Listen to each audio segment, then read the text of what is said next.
Deputy CM Vijay Sharma ने कवर्धा के लोहारडी मामले पर अपनी प्रतिक्रिया दी है। उन्होंने कांग्रेस प्रदेश अध्यक्ष दीपक बैज द्वारा कवर्धा के कलेक्टर को लिखे गए पत्र को लेकर सवाल उठाए हैं।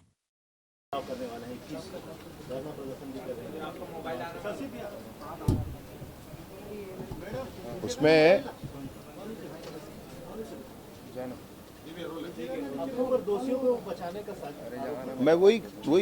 मैंने देखा वीडियो और कांग्रेस के प्रदेश अध्यक्ष जी का कलेक्टर कवर्धा को लिखा हुआ पत्र भी मैंने देखा।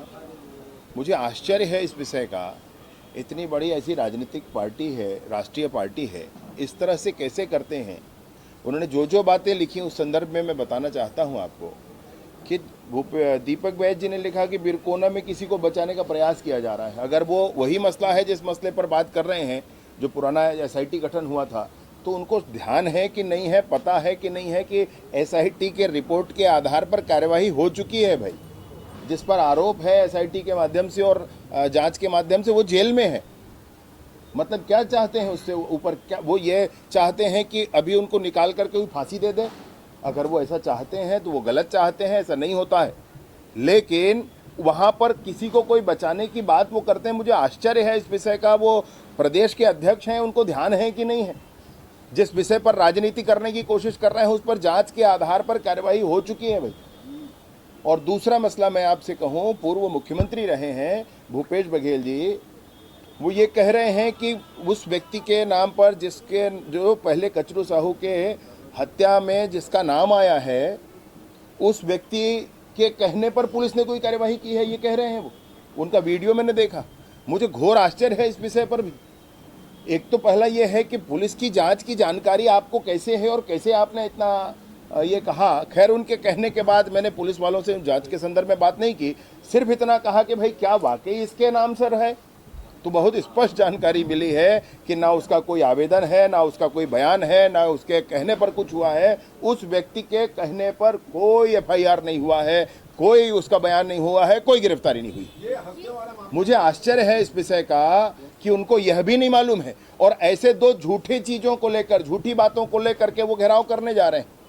खैर, बड़े नेता हैं, मैं चाय बिस्किट की व्यवस्था जरूर रखवाऊंगा। मैं व्यक्तिगत नहीं रह पाऊंगा, रहता तो मैं वहाँ रहता, परंतु मैं जरूर व्यवस्था रखूंगा। एकदम सरासर झूठ है और ऐसी झूठ की राजनीति नहीं करनी चाहिए। इस तरह से राजनीति नहीं करनी चाहिए। उस गांव को शांत होने देना चाहिए। उस गांव में जो पहली घटना हुई थी उस पर भी कभी किसी ने नहीं कहा कि ये कोई हत्या है या आत्महत्या है। पुलिस जांच कर रही है, यही विषय था। तुरंत ही कोई कुछ ना बोले, यही कहा गया था। पुलिस ने जांच की, इनके कहने पे नहीं की भाई, उनको करना ही था। और स्पष्टता थी कि अगर ऐसी स्थिति बची है, मिली है, उसमें कुछ चोट के निशान थे, कुछ मोबाइल टूटने का विषय था, ऐसा बताया गया था। उस आधार पर पुलिस ने जांच की और जांच जब पुलिस ने की है तो उसका रिजल्ट आया है। दूसरे विषय पर भी मैं आपको पुनः एक बार रिपीट करता हूं इस बात को कि पहली हत्या के आरोपी के आधार पर किसी की गिरफ्तारी हुई, जो भूपेश बघेल जी ने कहा, सरासर झूठ बोल रहे हैं भूपेश बघेल जी। समाज को, गांव को बरगलाने की कोशिश कर रहे हैं, ऊट पटांग ढंग से अपनी राजनीतिक रोटियां सेकने की काम कर रहे हैं। इनको बिल्कुल नहीं करना चाहिए, जिम्मेवारी के साथ बात करना चाहिए। जो तथ्य ही नहीं है उसको समाज के सामने रख करके ये कैसे ऐसा करना चाहते हैं और कैसे इसको समाज स्वीकार करेगा, मैं तो यही सोचता हूं। दीपक बैज जी के बारे में भी मैं कहूं, उनके पत्र को मैंने पढ़ा है और उस पत्र को पढ़ने के बाद फिर से ये कहना चाहता हूं कि कवर्धा बिरकोना के संदर्भ में उन्होंने लिखा है कि कोई किसी को बचाने की कोशिश कर रहा है। उस पर एसआईटी का गठन हुआ था। एसआईटी के रिपोर्ट के आधार पर गिरफ्तारियां पहले से हो चुकी हैं भाई। वो आज की बात नहीं, वो कई दिन, मेरा ख्याल जाने कब हुआ, लेकिन वो गिरफ्तारियां हो चुकी हैं। मैं पक्का हूं इस विषय पर। तो ये कैसी बात करते हैं, ये कैसी बात करते हैं इस विषय पर? न्यायिक जांच तो हो ही रहा है भाई। जो तीसरा जो मौत हुआ उस पर न्यायिक जांच ही हो रहा है। एक बार आप कंफर्म कर लें उसको। मामले में नेगेटिव बांटे जा रहे हैं, किसके कहने पर बांटे जा रहे हैं और इस तरह के सवाल उन्होंने किए। हसदेव का मुझे बिल्कुल ध्यान नहीं है, परंतु टीएस सिंहदेव जी को ये बताना होगा कि वो पहली गोली का क्या हुआ टाइप का, वो बताना पड़ेगा बात। तो पहली गोली की खोज में वो लगे हैं, मुझे लगता है। जैसा भी है, बहरहाल इस विषय पर मुझे ध्यान नहीं है, उसको मैं एक बार कंफर्म करूँगा। हाँ, मैं भी जाऊँगा। आज के बाद अनेक दिनों तक झारखंड प्रवास पर रहना है। तो झारखंड प्रवास पे जाने से पहले सभी विभागों की एक पूरी समीक्षा, जिसमें एसआई भर्ती, नई भर्तियाँ, नए जो कांस्टेबल भर्तियां हैं और जो अन्य जो नक्सल से संदर्भित विषय हैं और 112 का विषय, इन सारे विषयों पर आज बातचीत चर्चा करके एक निर्णय पर पहुंचे। झारखंड में गिरिडीह जिला है, कोडरमा जिला है, ऐसे 2 जिलों के 8 विधानसभा हैं जहां पर जाकर काम करना है। सोशल मीडिया पर एक भूपेश बघेल कह रहे हैं, अगर जो कचरू साहू की बेटी ने हिम्मत नहीं दिखाई होती तो उनकी जो मौत है वो हत्या साबित न हो। यही तो गलत कह रहे हैं, वो यहीं पर बात गलत कह रहे हैं।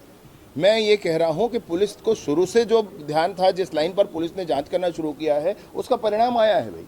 वो उनके कहने किसी के कहने पर नहीं आया। मेरा कहना सिर्फ इतना ये था, मैं भी गांव में गया हूं, 10 बार गया हूं, उनसे भी मिला हूं। मैंने बच्ची से भी यही कहा था कि आसपास है भाई घर जिनका आपस में लड़ाई हुई, जिसको जलाकर मार दिया, जिसके ऊपर आरोप था मार दिया, वो पूरा घर आसपास है। तो बच्चे छोटे छोटे हैं, अगर वो बोलेंगे और आसपास ही उसी गांव में उनको रहना है तो भविष्य में क्या हो सकता है, इसको समझना पड़ेगा। इस पर तो कम से कम राजनीति न करें। भूपेश बघेल जी से मेरा विनम्र निवेदन है, जितनी चाहे राजनीति करें, परंतु बच्चों के आड़ पर राजनीति नहीं करनी चाहिए। मैं वहां पर गया था, उस दिन अरुण साव जी थे, टंकराम वर्मा जी थे और विधायक भावना बोहरा जी थी, गांव के सारे लोग थे। इतनी ही चर्चा थी। उस बच्ची को यहाँ बुला करके सिखा करके उससे बयानबाजी करवाई गई है। मैं इसी बात का तो विरोध कर रहा हूँ, मैं इसी बात को गलत कह रहा हूँ कि बच्ची को आप सिखा पढ़ा करके उल्टपटांग बयानबाजी उससे करवाएंगे। उसकी जिंदगी पूरी पड़ी है भाई, थोड़ा समझना चाहिए। आप बोलिए ना, आपको क्या बोलना है, मैं जवाब दूंगा और मैं पूछूंगा तो उसका जवाब आप देंगे। लेकिन बच्ची को सिखा करके आप अपनी राजनीति में उपयोग करें, हथियार बनाएं बच्ची को, क्या ये उचित है? अरे हम लोग सब साथ ही बिताए पूरा समय, यहाँ साथ भोजन के साथ रात्रि बिताए हैं। मैं सोचता हूँ कि जल्द निर्णय आना चाहिए सबका। ये रायपुर दक्षिण का प्रत्याशी कब तक फाइनल करेंगे? चर्चा की बैठक है दिल्ली में। अब तो सब निर्णय हो ही गया है, चुनाव सामने सर पर है, शीघ्र ही हो जाना है निर्णय। निसंदेह ठीक कहा है, ऐसा ही तो है। मैं अभी भी आपको आंकड़ों के आधार पर बताऊंगा तो विषय वैसा नहीं है। बिल्कुल, मैंने पिछली दफा भी इस विषय को रखा था, सदन में मुझसे पूछा गया था, नेता प्रतिपक्ष जी ने जब ये पूछा था, कहा था कि किसी भी 6 महीने पुरानी सरकार का और इस सरकार के 6 महीने निकाल लें, तो मैं 2021 जून जनवरी से जून, 2022 जनवरी से जून और 2023 जनवरी से जून उनका और फिर नई सरकार का विषय निकाल कर रखा था सामने। नई सरकार के समय स्थितियां बिल्कुल ठीक थीं। आज भी जो घटनाएं हुई हैं, उन घटनाओं को वो उठा पा रहे हैं, इतना ही है। उनको तवज्जो है मीडिया का और अन्य विषय का, इतना ही है। परेशानियां वैसी नहीं हैं। उनके शासनकाल में क्या क्या हुआ था, ये उनको भी ध्यान करना चाहिए। ये एसआई भर्ती का 15 दिन के भीतर उनका रिजल्ट जारी किया जाए? हाई कोर्ट की अपनी प्रक्रिया है, वो सरकार की स्वयं मंशा है कि निर्णय जल्दी हो जाए। सरकार की स्वयं मंशा है। माननीय विष्णुदेव साय जी ने बहुत स्पष्टता से कहा है कि न्यायालय के निर्णय का पालन करना है और पूरी शुद्धता से, पूरी निष्कंटक भाव से लोग अपना काम कर सकें, उसको देख कर करना है। ये एसआई भर्ती की जो अभ्यर्थी आए हैं, हमारे सीनियर छोटे भाई समाज बुलाते हैं, उन्हें व्यवस्था करते, सब करते हैं, मगर उनकी जो डिमांड है उसका सरकार सीरियस नहीं है। नहीं, सीरियस क्यों नहीं है, सरकार पूर्णतः सीरियस है। मैं आपको एक विषय बताना चाहता हूँ, बीएड डीएड वाला विषय है। बीएड वाले प्राइमरी स्कूल में नहीं पढ़ा सकते, ऐसा सुप्रीम कोर्ट के सिंगल बेंच का निर्णय आया था। और निर्णय आ जाने के बाद विगत सरकार ने, भूपेश बघेल जी की सरकार ने अगस्त 2023 में राहुल गांधी जी के हाथ से बीएड वालों को नियुक्ति पत्र दे दिया और यह लिख दिया कि जब कोर्ट का जो निर्णय होगा वो मान्य होगा। अब आप मुझे बताएं वो कितनी बड़ी चूक थी। वो आपने सिर्फ अपने चुनाव और वोट बैंक के कारण क्या किया है कि आपने उनको नियुक्ति पत्र दे दी अगस्त 2023 में। आज वो सब के सब फंस गए, पूरा परिवार फंस गया है, 3000 परिवार है। क्या ये उचित हुआ था? क्या शुद्धता से काम उस समय नहीं किया जाना चाहिए था? और अभी मैं फिर से यही कह रहा हूं आपको, सारी प्रक्रियाओं को पूर्णतः पालन करते हुए जब इसका रिजल्ट निकाला जाएगा तो ये निष्कंटक हो जाएंगे। मैं बिल्कुल आपसे कहना चाहता हूं, उनको भी मैंने समझाया है, निष्कंटक हो जाएंगे और न्यायालय का जो निर्णय है वह मान्य होगा। उसमें कोई बात ही नहीं भाई, न्यायालय का निर्णय मान्य होगा। भाई देखिए, परिवार तो सब अपने ही है ना, अपने ही परिवार है। कोई तलवार लेकर तो आप किसी बात का निर्णय कर नहीं सकते।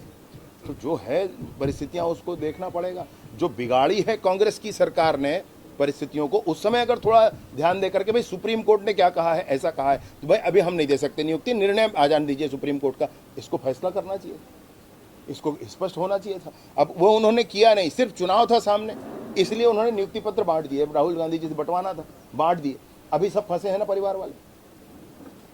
ऐसे काम नहीं होने चाहिए, स्पष्टता से काम होना चाहिए, यही मेरा कहना है। बहुत बहुत धन्यवाद।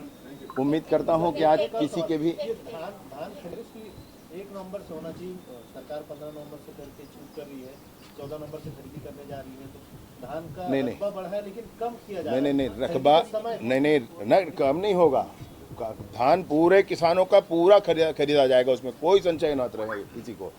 भैया विष्णुदेव जी की सरकार है, पालनहारी सरकार है, और विष्णुदेव जी की सरकार में बिल्कुल स्पष्टता, जैसे कहा गया कि एकड़ के पीछे 21 कुंटल लेंगे, लिया, कुंटल के पीछे 3100 देंगे कहा था, दिया, और 3100 की राशि को भी एक मुश्त देंगे, 4 किस्त में नहीं देंगे, वह भी उन्होंने किया है।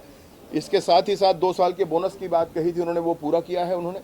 तो बहुत स्पष्टता के साथ काम है, अभी भी सब कुछ होगा, खरीदी होगा। मसला ये है कि 1,44,000 मीट्रिक टन धान की खरीदी पिछले वर्ष हुई है, और इस बार ये है कि 1,60,000 टन जाएगा। तो बहुत बड़ी खरीदी है, और इस बहुत बड़ी खरीदी की व्यवस्था के नाते थोड़ा सा ये आग्रह किया गया है। उन्होंने बयान दिया है धान खरीदी के मामले में, सरकार की नीयत पे खोट नजर आ रही धान खरीदी के मामले में। दीपक बैज हर माता बहन को कहा था इन्होंने कि 500 रुपया महीना देंगे आपको। 5 बरस पलट कर नहीं देखा, किसी से पूछा नहीं, 500 रुपया नहीं, 1 रुपया किसी को नहीं दिया। विष्णुदेव जी की सरकार है, 70 लाख महतारी बहनी को उनके खाते में 1 और 2 तारीख को वो राशि पहुंच जा रही। अब इस पे नियत पे खोट कैसे कोई कह सकता है? अब मुझे बता दे कोई।